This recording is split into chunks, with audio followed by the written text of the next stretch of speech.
Hello, and welcome to Reddit Rewind, where we cover Reddit's most ridiculous stories. So today's story is titled, ED Threatens to Kick My Friend's Dog Because His Daughter is Scared. Hi, so I'm a first-time poster and a long-time lurker. This incident happened about 3 years ago, but I only just recognized it as an entitled parent story. I was around 10 years old when this happened, and it was in the middle of winter. I'm on mobile, yada yada. Cast, me, the one and only yours truly. BFF, my best friend, who was also 10 at the time. S, my younger sister, who was only 8. B, BFF's younger brother, who was only about 5. ED, our star of the story, entitled Dad. K, not so entitled kid. BMF, BFF's mum. Bit of backstory. BFF owns 2 dogs. For the purpose of this story, we will call them Dog 1 and Dog 2. They are both Frenchies, which means they are flat-faced dogs that have trouble breathing. Dog 1 makes this almost wheezing sound every time he breathes, which sounds somewhat like growling, but both dogs are super duper friendly and would never hurt anyone. BFF and I live just around the corner from each other, in the same estate, and right opposite her house is a large field that is welcome to the public to play on, walk on, or really just do anything with. It was around December time, and the ground was covered with a thick layer of snow. Lots of snowfall is kind of rare for our area of England, so we were eager to get out there and play. BFF took Dog 1, Dog 2, and B out to the field and met S and I there. Bearing in mind, the oldest people on that field were me and BFF, and we were only 10. There was nobody else on the field. So we're just having fun, throwing snowballs, messing about. Then this ED walked onto the field pulling a sledge, and on the sledge was this little girl, maybe about 6. They were both smiling and just minding their own business, as were we. Then Kay saw the dogs. She started crying and screaming, probably because she was scared of dogs. Absolutely nothing wrong with that. You're allowed to be afraid of dogs. She's not the entitled one in this story after all.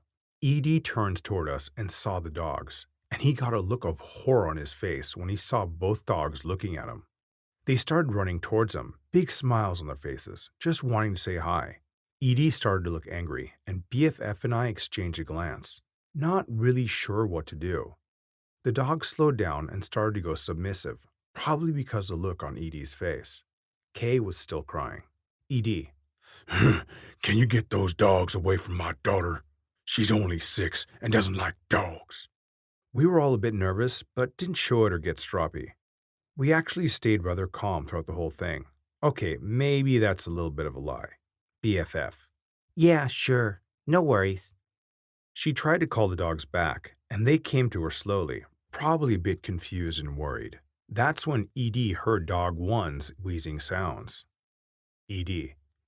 Get those bloody dogs off this field.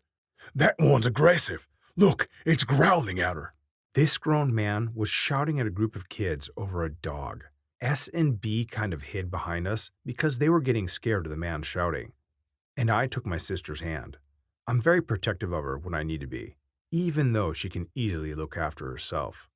BFF tried to go over to the dogs and pick them up and bring them back, but they just wanted to play and say hello. The man got even more irate. ED. It's going to bite her. It's aggressive. It's growling. My poor BFF was rather flustered, and as much as I wanted to help her, I wasn't entirely sure what I could do. We were both tripping over ourselves trying to explain the growling noises, but ED wasn't having any of it. That's not even the worst part. He began to properly lash out, shooing both dogs away. Even though they ran away from him, he still wasn't satisfied. He obviously wanted them off the field, a public place.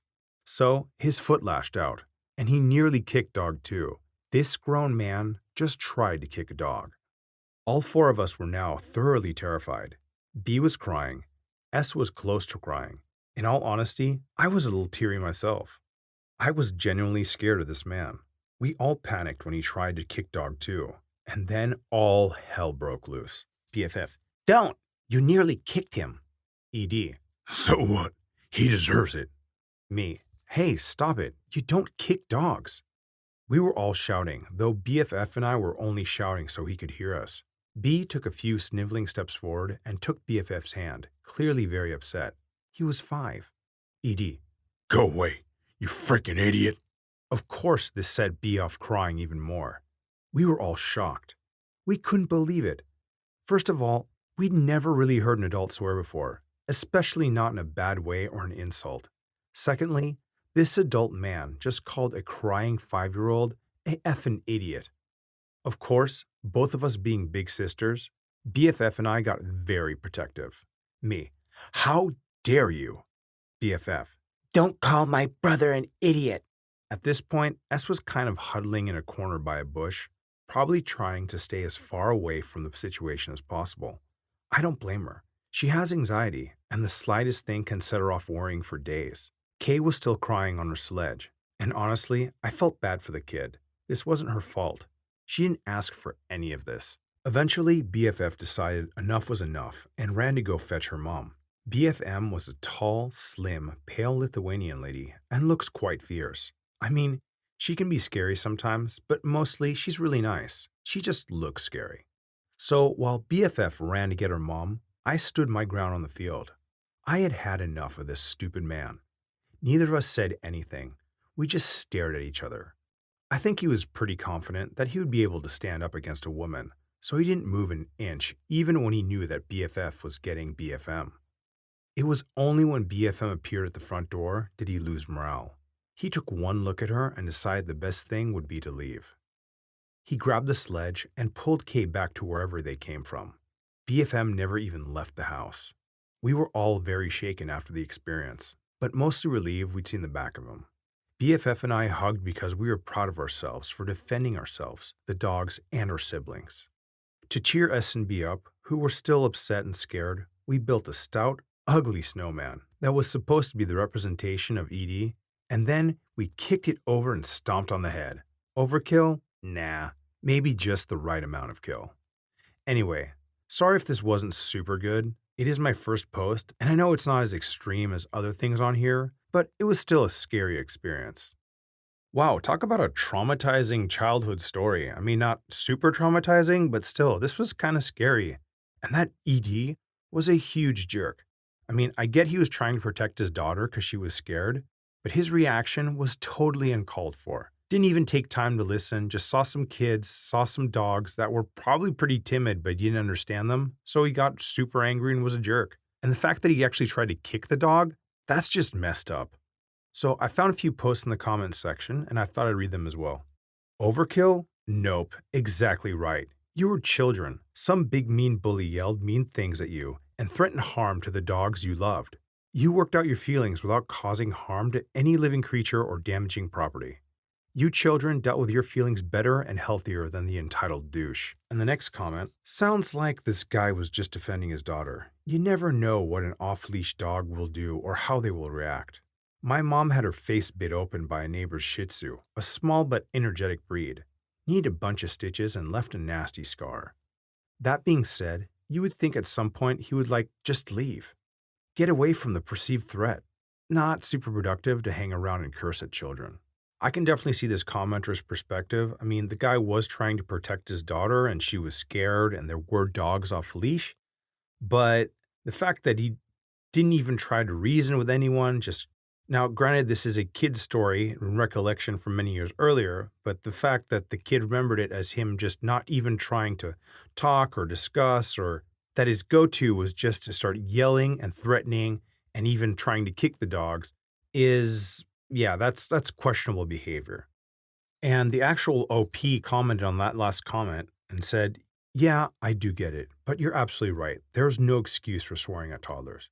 And yeah, regardless or not if he was being protective of his daughter, in that situation, you shouldn't scream at toddlers. That's completely inappropriate. There are better ways to go about doing that. Okay, and our last comment. What a freaking stupid and horrible piece of garbage. Dude, you came to them. You freaking move. What an a-hole and idiot. And a coward, too. You and your BFF are awesome. Good on you for standing up to him and protecting your little siblings. And that's a great way to cheer them up. Kicking the snowman, saying that it's a punk-ass Kevin? LOL. Good on the OP and the BFF. after this whole thing was done, to then find a way that was nonviolent and non-destructive of property to cheer up these kids and also have them deal with their fears and work through it. Building a snowman, having it represent them, breaking it down, I think that's a good relief and a good release of all the nervous energy and working out the experience. So good on this poster, good on their friend, and yeah, thank you for the story. Okay, guys, well, what did you think of this story? Please let us know in the comments down below, and don't forget to like and subscribe. Till next time.